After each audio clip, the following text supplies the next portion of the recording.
ஒரு காட்டுல ரெண்டு பெரிய சிங்கங்களுக்கு நடுவுல ஒரு மான் ரொம்ப கெத்தா நடந்து வந்துட்டு இருந்துச்சு. அதை பார்த்த ஒருவர் ஆச்சரியமா, இவ்வளவு பெரிய சிங்கங்கள் கூட போறியே, உனக்கு பயமாவே இல்லையா அப்படின்னு கேட்டார். அதுக்கு அந்த மான் சிரிச்சுக்கிட்டே பதில் என்ன சொல்லுச்சுன்னா, கொஞ்சம் வருஷத்துக்கு முன்னாடி ஒரு பெண் சிங்கம் இறந்து போச்சு. அதோட குட்டிங்க பசியில தவிச்சப்ப நான் தான் என் பிள்ளைங்க மாதிரி நினைச்சு அதுங்களுக்கு பால் கொடுத்து வளர்த்தேன். இப்ப அதுங்க பெருசாயிடுச்சு. எங்க அம்மாவை எவனாவது தப்பா பார்க்க கூடாதுன்னு என்னையே இப்ப அதுங்க பத்திரமா பாத்துக்குதுங்க. இந்த விஷயத்த மரத்துக்கு மேல இருந்த ஒரு கிளி கேட்டுச்சு. உடனே அதுக்கு ஒரு ஆசை வந்துச்சு. நாமும் இதே மாதிரி யாருக்காவது ஹெல்ப் பண்ணா நமக்கும் பெரிய மரியாதை கிடைக்கும் போலயே அப்படின்னு நினைச்சது. அப்ப கீழே ஒரு பாம்பு அடிபட்டு கிடக்கிறத பார்த்து உடனே இறக்கப்பட்டு கீழே போய் அந்த பாம்பு உடம்புல இருந்த முள்ளை எடுத்து விட்டு ஹெல்ப் பண்ணுச்சு.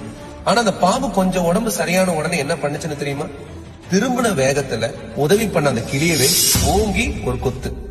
அப்ப அங்க வந்த ஒரு பெரியவர் அந்த கிளிய படுற கஷ்டத்தை பார்த்து ஏன் இப்படி பண்ணான்னு கேட்டாரு.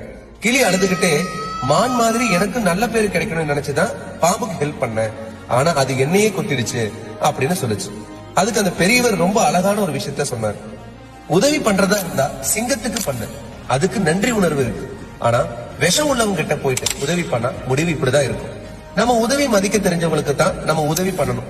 இல்லன்னா நம்ம செய்யற உதவியை கூட மத்தவங்க நம்மளோட வீக்னஸ் நினைச்சுப்பாங்க. அதனால யாருக்கு உதவி செய்யணும்